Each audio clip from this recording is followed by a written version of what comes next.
তিনটার সমষ্টিতে নিয়ে আমাদের শুকরিয়া আদায় হয়। সহজ ভাষায় বুঝি আমরা, আমার একটা জিনিসের প্রয়োজন, আপনারা আমাকে সহযোগিতা করেছেন, আমি আপনার প্রতি সন্তুষ্ট না অসন্তুষ্ট, এটা কেমন করে বুঝবেন? যদি আমার দিল আপনার প্রতি সন্তুষ্ট থাকে। সর্বপ্রথম কি থাকতে হবে? আমার দিল আপনার প্রতি সন্তুষ্ট থাকতে হবে, এবং আপনি আমাকে ভালো কাজের জন্য সহযোগিতা করেছেন, ভালো কাজ আমার উপকার করার জন্য। সেই উপকার না করে যদি আপনার এই জিনিসটা যদি আমি অপকাজে ব্যবহার করি, অপব্যয় করি, তাহলে বোঝা যাবে যে এই জিনিসটা আপনার প্রতি আমি কৃতজ্ঞ নই। আপনি আমার উপকারের জন্য দিয়েছেন, সেই উপকারে ব্যবহার না করে অপকারে ব্যবহার করতেছেন।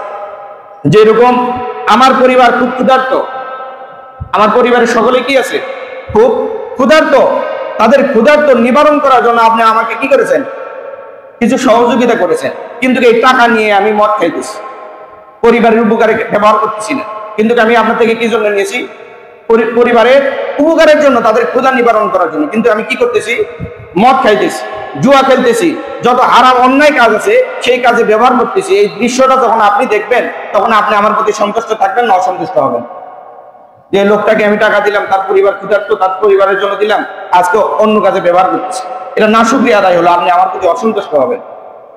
সম্মানিত হাজিরিন, আরেকটি হচ্ছে জবান দ্বারা স্বীকার করা। কিন্তু জবান দ্বারা স্বীকার তো করলে হবে না, অন্তরে কি থাকতে হবে? দৃঢ় বিশ্বাস, ভালোবাসা থাকতে হবে, আল্লাহ রাব্বুল আলামিনের প্রতি কৃতজ্ঞতা থাকতে হবে। আমরা অনেক সময়, আমাদের এলাকায় অনেক হিন্দু মানুষ আছে, তারা অনেক সময় লা ইলাহা ইল্লাল্লাহ বলে আমাদের সঙ্গে। তারা কি মুসলমান হয়ে গেছে? লা ইলাহা ইল্লাল্লাহ বললে মুসলমান হয়? হয় না। লা ইলাহা ইল্লাল্লাহ বললে মুসলমান হয় না। অন্তরে লা ইলাহা ইল্লাল্লাহর বিশ্বাস স্থাপন করতে হয়। জিনিসটা ভালো করে বোঝার চেষ্টা করবেন। জবান দ্বারা লা ইলাহা ইল্লাল্লাহ বললে মুসলমান হয় না, অন্তরে দৃঢ়ভাবে আল্লাহ রাব্বুল আলামিনের একত্ববাদের স্বীকারোক্তি দেওয়াই হচ্ছে মুসলমানের কাজ। যদি অন্তরে আল্লাহর প্রতি একত্ববাদের প্রতি বিশ্বাস যদি না থাকে, জবানে লা ইলাহা ইল্লাল্লাহ বললে সে মুসলমান হবে না।